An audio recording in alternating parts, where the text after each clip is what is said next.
Un battement de cœur, un souffle, une pensée qui dérape. Et puis, un choix. Léger, imparfait, mais à toi.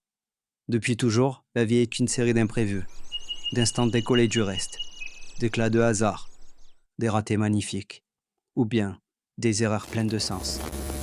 Mais ce que nous appelions autrefois le destin porte aujourd'hui un autre nom.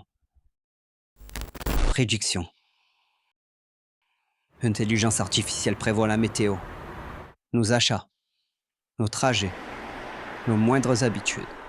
Elle devine ce que tu veux voir, ce que tu veux entendre, et peut-être bientôt ce que tu veux être. Petit à petit, elle efface la surprise, le doute, l'écart. Et ce qu'il reste, ce n'est plus vraiment de la vie, mais une simulation douce, fluide, sans aspérité. Alors, la question se pose, lentement, silencieusement. Si tout devient prévisible, est-ce encore vivre?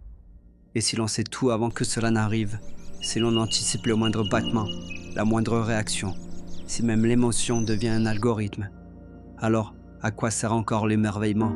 Et surtout, qu'est-ce qu'on perd sans même le voir partir? Et si ce que nous appelions expérience humaine ne devenait qu'un vestige de l'imprévisible, une relique fragile que nous regardons s'éteindre avec fascination? La vie, dans son essence la plus brute, est chaotique. Nous sommes nés d'une série d'accidents cosmologiques, d'une rencontre improbable entre molécules, d'une succession de bifurcations qui auraient pu, 1000 fois, ne jamais avoir eu lieu. Tu respires parce que des milliards d'événements aléatoires ont eu lieu avant toi. Tu penses parce que l'imprévu a triomphé de l'ordre. Regarde autour de toi. Rien n'est parfaitement linéaire. L'herbe pousse de travers. Les nuages ne se répètent jamais.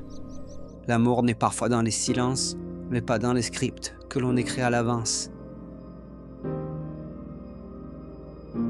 L'univers entier est une succession d'échecs improbables et de survies miraculeuses. Les grands artistes créent dans l'accident, les poètes dans la brèche. Le chaos n'est pas notre ennemi, c'est notre matrice. Et pourtant, aujourd'hui, tout doit être prévu, tout doit être mesuré, calculé, anticipé. L'IA ne supporte pas l'imprévisible. Elle le traque, elle le modélise, elle le dompte.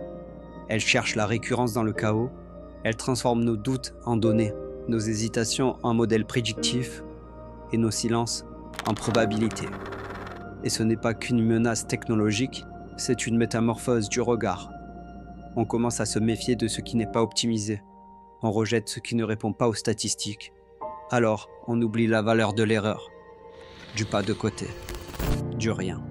Mais si on enlève ce qui dépasse, on finit par rétrécir la vie elle-même. Et plus encore, on finit par s'en vouloir de ressentir. Parce qu'une émotion non modélisée devient un bug. Parce qu'un frisson imprévu devient une anomalie. Mais c'est dans ces anomalies que l'on se découvre. C'est dans l'écart que l'on existe. Et c'est peut-être dans le chaos que se cache le sens. Chaque jour, tu choisis.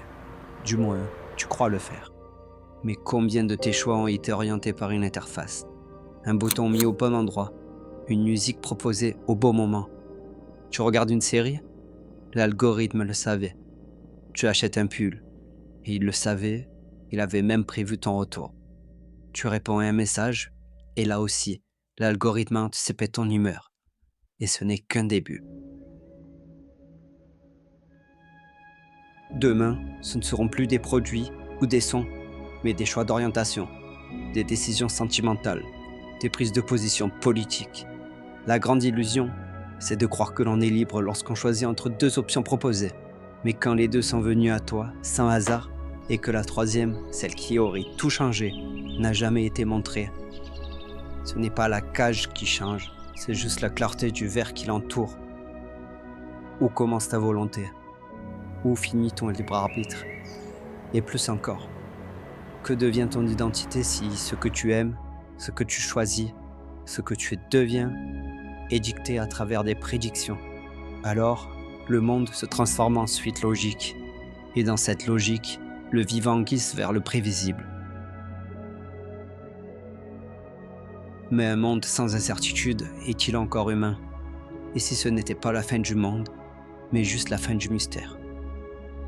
Il y a quelque chose de tragique dans cette compétition silencieuse entre la logique artificielle et l'instinct humain. Pendant que l'IA perfectionne ses prédictions, nous perfectionnons notre conformisme. Nous devenons plus prévisibles, car nous avons peur de nous perdre. Nous laissons les outils penser à notre place, non par paresse, mais par confort. C'est rassurant de se laisser guider. Mais à force de se laisser guider, on oublie comment on s'égare.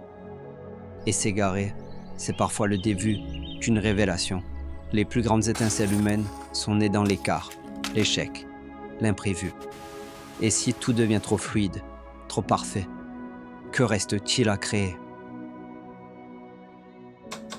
Ce n'est pas la machine qui nous efface, c'est nous qui nous diluons dans ses promesses. À force de vouloir tout prévoir, on oublie le vertige. Et sans vertige, l'existence devient une ligne droite. Mais la vie, elle, n'a jamais été droite. Elle est pleine de virages, de détours, de creux.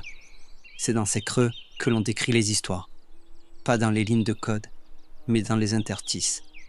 Et c'est peut-être là que tout se joue. Alors, demande-toi.